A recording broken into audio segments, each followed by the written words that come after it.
Good morning all. Welcome to our channel Pragya IAS Academy. Today we are going to start with the Police Act 1861. Now the concept is that what is Police Act and what is the requirement of this. इस Police Act की आखिर क्या requirement थी? So we are standing today in 2022. आज हम 2022 में खड़े हुए हैं. तो 2022 से आखिर हमें 1861 का पुलिस एक्ट हम क्यों कंटिन्यू कर रहे हैं और 1861 में ऐसा क्या हुआ था, 1861 में ऐसा क्या हुआ जिसकी वजह से पुलिस एक्ट की जरूरत महसूस हुई और हमारे देश में कानून बना जिसे हम पुलिस एक्ट कर रहे हैं. अब यहाँ पे सबसे पहली चीज आती है, आखिर पुलिस होती कौन है ना? तो पुलिस क्या होती है? पुलिस होती है जो रूल्स एंड रेगुलेशन को बनाने वाला होता है. अब दूसरा क्वेश्चन आ जाता है, ये एक्ट क्या चीज होती है? बेटा ये जो एक्ट होता है वो एक अधिनियम होता है. किसी भी देश की संसद, जैसे हमारी पार्लियामेंट है या हमारी संसद है जो कि दिल्ली में लगती है, जिसे हम लोकसभा या राज्यसभा कहते हैं. ये लोकसभा राज्यसभा बैठते हैं, प्रपोजल्स लेके आते हैं. प्रपोजल्स मीन्स होता है हम क्या क्या चेंजेस करंट सिचुएशन में लेके आना चाहते हैं, हम वो करंट सिचुएशन पे डिस्कस करते हैं, उसके लिए प्रस्ताव लेके आते हैं, उसके लिए बिल लेकर आते हैं और उन बिल को लोकसभा राज्यसभा के दोनों सेशन में जब ये पास कर लिया जाता है तो उसके बाद प्रेसिडेंट यानी हमारे देश के राष्ट्रपति के पास भेजा जाता है, जिसके ऊपर वो उस पर मोहर लगा देते हैं. अगर राष्ट्रपति उस बिल पर, उस प्रपोजल पर मोहर लगा देते हैं यानी अपनी एसेंट दे देते हैं, अपने सिग्नेचर कर देते हैं, तो वो बिल आपका एक एक्ट बन जाता है, एक अधिनियम बन जाता है, एक कानून बन जाता है और उसके बाद पूरे देश के अंदर उस कानून को लागू कर दिया जाता है.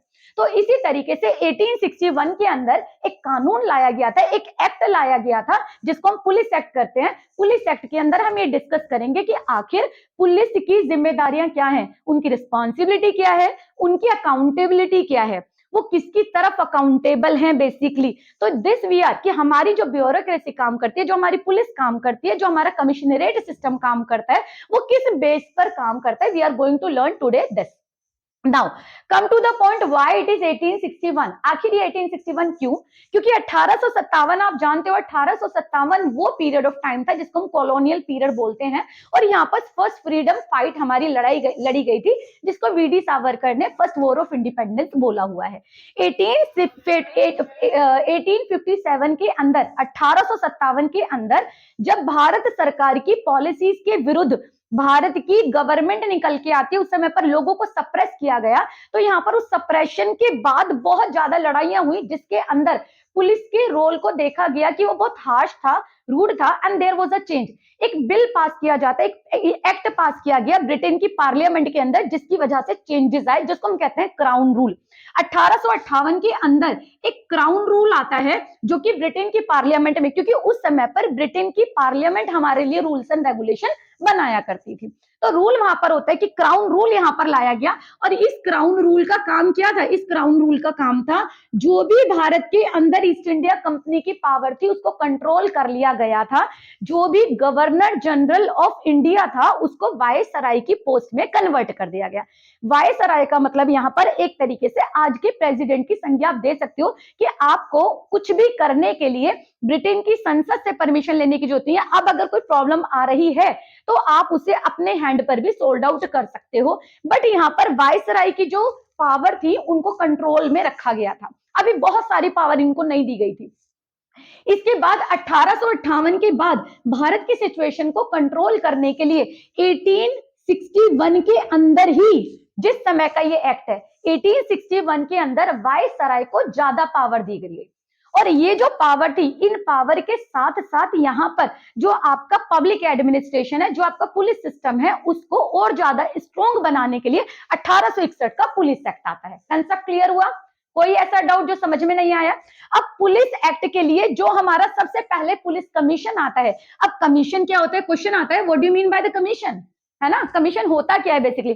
कमीशन क्या होता है? जैसे सपोज करो कुछ लोगों को मिलाकर आपने, फ्यू ऑफ द पीपल, उनको मिलाकर आपने एक और उनका एक लीडर दे दिया. सपोज करो देयर आर द 5 पीपल और उनको अपने जिम्मेदारी दी कि इस व्यवस्था के ऊपर, इस समस्या के ऊपर आपको अपनी रिकमेंडेशन देनी है, आपको अपने सुझाव देने हैं और उसमें कैसे परिवर्तन ला सकते हो आप, तो उसके लिए रिकमेंडेशन आपको देनी है हमें। तो उस ग्रुप को जो दिया उसको अपने कमीशन का नाम दे दिया, आयोग बोल दिया हिंदी में।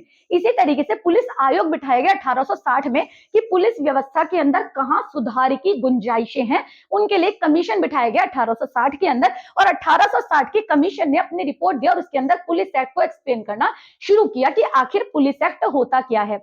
हम जो इसमें स्टार्ट कर रहे हैं इंट्रोडक्शन में, the first we have done कि पुलिस एक्ट आया क्यों। पुलिस एक्ट आया पुलिस व्यवस्था के अंदर लोगों के विश्वास को जनरेट करने के लिए, कि लोग भी जो ब्रिटिश साहित्य, जो भी अभी तक ब्रिटिश पॉलिसी थी, क्योंकि 1857 की वॉर के बाद ब्रिटिश के द्वारा अपॉइंटेड ब्यूरोक्रेसी के अंदर जो लोगों का विश्वास था वो खत्म हो गया था। अब नाउ पुलिस की जिम्मेदारियों को, रिस्पॉन्सिबिलिटी को, उनको अकाउंटेबल बनाने के लिए क्या जनरेट किया गया 1860 में, पुलिस कमीशन रखा गया और उनकी सिफारिशों के आधार पर पुलिस एक्ट का बिल आता है और पुलिस एक्ट बनाया जाता है 1861 के अंदर।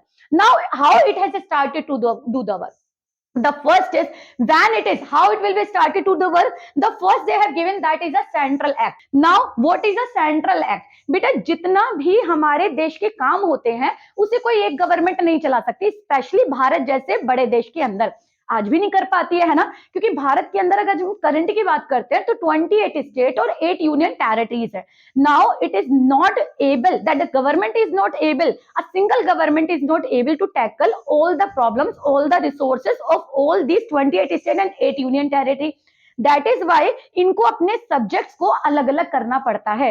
दैट मीन्स उन्होंने क्या किया, जितना भी काम होता है पूरे देश का उसको उन्होंने पहले प्रीवियसली जब हमारा भारत आजाद हुआ तो उस समय पर बांटा हुआ था इन्होंने 2 लिस्ट में, आज 3 में, यानी ऐसे काम जो सेंट्रल गवर्नमेंट करेगी पूरे भारत के लिए वो हो गया सेंट्रल लिस्ट, जो काम करेगी स्टेट गवर्नमेंट वो हो गया स्टेट लिस्ट, और जो काम ये दोनों मिलकर करेंगे यानी सेंटर भी करेगी और स्टेट भी करेगी उसको हमने बोल दिया कॉन्करेंट लिस्ट। और इसके अलावा भी अगर कोई ऐसे काम बच जाते हैं, और जो काम बोल रही हूँ ना इसको हम पॉलिटी की लैंग्वेज में या कॉन्स्टिट्यूशन की लैंग्वेज में बोलते हैं सब्जेक्ट, जो काम बच गए वो करेगा आपका रेसिडुअल लिस्ट के अंदर, यानी पार्लियामेंट उसके लिए लॉ बनाएगी। तो दैट द सेम। अब हम क्यों डिस्कस कर रहे हैं, क्योंकि पुलिस आखिर कहां आती है, पुलिस आती है बेटा स्टेट लिस्ट में।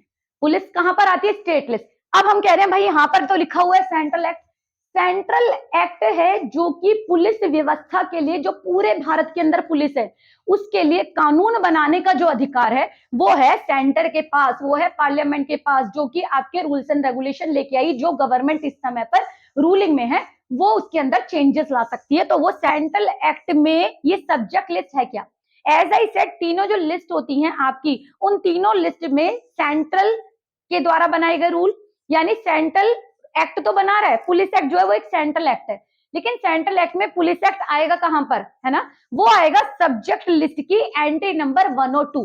अब सब्जेक्ट लिस्ट की एंट्री नंबर 102 क्या है, वो इसी तरीके से जैसी कि आपकी एक सब्जेक्ट बुक होती है और उसमें चैप्टर लिखे होते हैं ना 1 2 3, है ना, लिखे होते हैं ना, वही सेम प्रोसेस है, वही सेम चीजें हैं आपकी, कि आपकी सब्जेक्ट लिस्ट है जिसकी एंट्री नंबर और 1 और 2 किसके बारे में बता रहा है, पुलिस एक्ट के बारे में।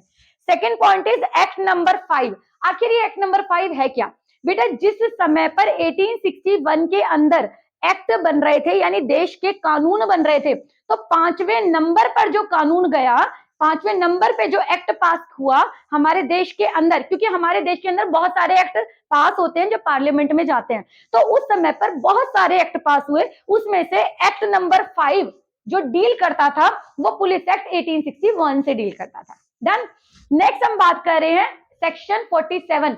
ये सेक्शन 47 है क्या, बेसिकली सेक्शन 47 है बेटा आपके पुलिस एक्ट के अंदर टोटल नंबर ऑफ सेक्शन, क्या है, टोटल नंबर ऑफ सेक्शन। खुश हो जाओ, बस 47 है, ज्यादा नहीं है, आराम से कर लेंगे, है ना।